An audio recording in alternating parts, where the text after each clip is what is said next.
Pemuaian memahami wujud zat dan perubahannya, melakukan percobaan yang berkaitan dengan pemuaian dalam kehidupan sehari-hari.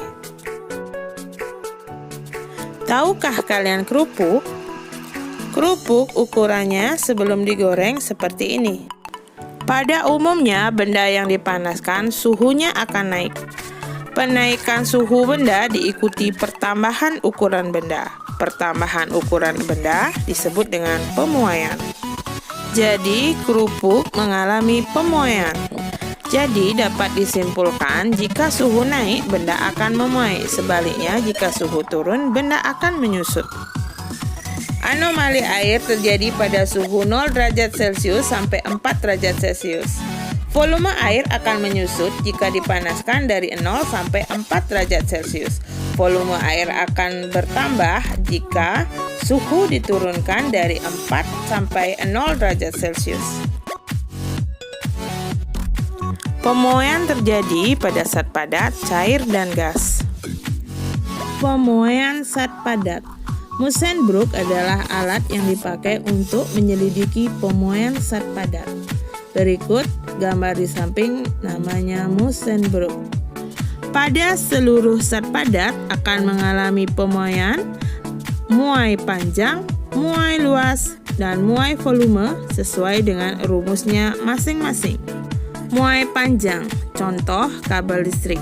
Jika kita amati pada pagi atau malam hari, kabel listrik tampak kencang. Ketika siang hari akan terlihat kendor. Itu karena kabel listrik mengalami pemuaian panjang akibat terkena sinar panas matahari. Muai luas terjadi pada contoh lempeng.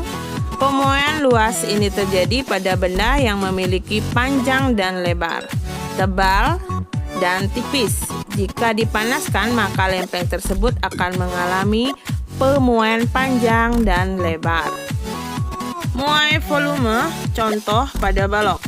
Pemuaian terjadi dengan bertambahnya volume pada saat dipanaskan jika balok mula-mula memiliki panjang, lebar, dan tinggi. Pemuaian zat cair.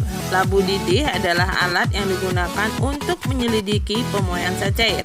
Zat cair memiliki sifat utama sesuai dengan bentuk wadahnya. Zat cair hanya mempunyai muai volume saja. Labu didih adalah alat yang digunakan untuk menyelidiki pemuaian pada zat cair. Labu didih biasanya terbuat dari kaca tahan panas dari suhu 120-300 derajat Celcius. Pemuaian zat gas. Dilatometer adalah alat yang dipakai untuk menyelidiki pemuaian gas. Zat gas akan mengalami pemuaian jika dilakukan pemanasan. Contoh, ban mobil atau motor yang tiba-tiba meletus di aspal pada suhu yang sangat panas. Pemuaian pada zat gas lebih mudah diamati. 3 hal yang perlu diperhatikan dalam zat gas adalah volume, tekanan, dan suhu. Dikenal dengan hukum Gelusa, pada tekanan tetap volume gas sebanding dengan suhu mutlak gas itu. Pada suhu tetap, tekanan gas berbanding terbalik dengan volume gas. Pernyataan itu disebut dengan hukum Boyle. Contoh beberapa pemuaian dalam kehidupan sehari-hari. Pemuaian pada kaca jendela, celah pemuaian pada sambungan jembatan, dan sambungan rel kereta api yang terdapat celah di antara batang rel kereta api. Penerapan pemuaian dalam kehidupan sehari-hari ada beberapa contoh.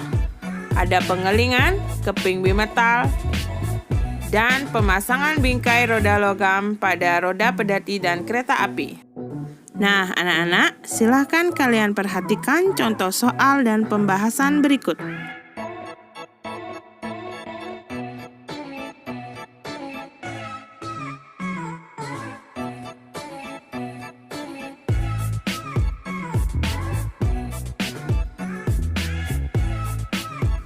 Bimetal. Pengertian bimetal adalah 2 keping logam yang memiliki koefisien yang berbeda dan saling menempel dengan cara dikeling. Contoh pada saklar listrik yang menggunakan bimetal pada saat suhu maksimum akan mati secara otomatis. Sifat-sifat bimetal, Jika bimetal dipanaskan, maka bimetal akan melengkung ke arah logam yang memiliki koefisien muainya lebih kecil. Sebaliknya, jika bimetal didinginkan, maka bimetal akan melengkung ke arah logam yang memiliki koefisien muai lebih besar. Berikut adalah alat yang menggunakan prinsip bimetal. Silahkan anak-anak perhatikan contoh soal bimetal berikut. Like a Hellcat.